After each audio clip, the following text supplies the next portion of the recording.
जहां जहां गए वहां वहां विलक्षण घटना घटी।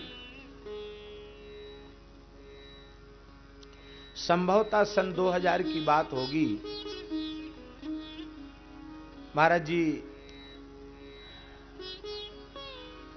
नैमिषारण्य पधारे, हम भी साथ में थे। सन ठीक नहीं बता सकते, अनुमान लगाते हैं 2000 होगी।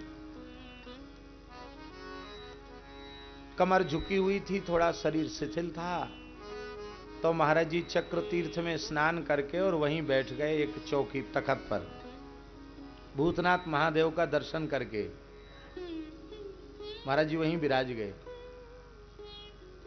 और हम सबसे कहा कि जाओ यहाँ की प्रधान भगवती जगदम्बा श्री ललितांबा हैं, ललितांबा का दर्शन करके आओ। बोले मेरे चलने में समस्या है, इसलिए हम यहीं से नमस्कार कर लेते। महाराज जी नहीं गए। एक माताजी अभी भी उस परिवार की हैं, अति वृद्ध हैं, वो भी उनके दर्द था पैरों में, वो भी नहीं गई, वो भी वहीं बैठ गई। एक दूसरी चौकी पर वो भी बैठ गई।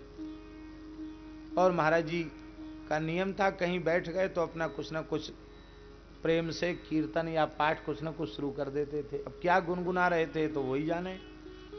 तब तक 3 बालिकाएं पधारी, ऐसे गलबैयां दिए हुए, एक बीच में, और बीच वाली बालिका दाहिने वाली बालिका के कंधे पर और बाएं वाली कंधे पर हाथ, और वो दाएं बाएं वाली भी ऐसे हाथ परस्पर डाले हुई थी। और वो कुछ गीत गाते से महाराज जी के सामने आई, तो महाराज जी ने वो बीच वाली बालिका के चरणों में सिर रखकर प्रणाम किया। बालिका ने सिर पर दोनों हाथ रखे और महाराज जी को उस बालिका ने 5 रुपए का सिक्का दिया। 5 रुपए का सिक्का दिया और महाराज जी ने सिर से लगाया और सिर से लगा के एक गमछा के खूंट में उसको बांध लिया। जबकि महाराज जी का नियम यह था कि कहीं किसी तीर्थ में जाएं, वहां तीर्थ में विराजमान ब्राह्मण को कुछ न कुछ दिलाना, बालिकाओं को, बालकों को, कोई हो, सबको कुछ न कुछ देना उनका नियम था। लेकिन उस बालिका से 5 रुपए महाराज जी ने ले लिए, सिर से लगाकर कपड़े में बांध लिया और वो बालिकाएं चली गई। तो जो वृद्ध माता जी वहां बैठी थी, उन्होंने पूछा महाराज जी से यहीं की ग्राम्य भाषा में कि महाराज आप कन्याओं को तो देना चाहिए, आपने कन्या से ले लिया। ये कौन थी, कहाँ की थी?